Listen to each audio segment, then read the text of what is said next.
અને એમાં કીધું કે આ એરણું હમણાં પકડીને લાવું. 10 ઘોડે નીકળ્યો ભાઈ પાલીતાણાનો મામો.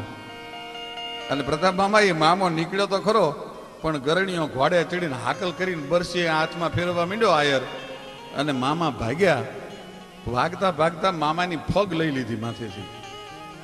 મારી નાખું કે એટલી વાર લાગે, પણ તું પાલીતાણાનો મામો છું એટલે હું ભીમો ગરણીઓ આયર તને મારતો નથી.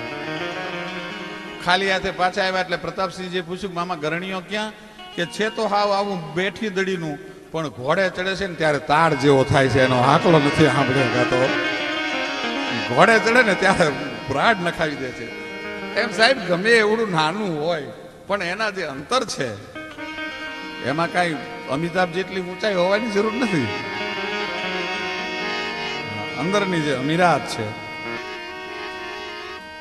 પોતાના ભાઈને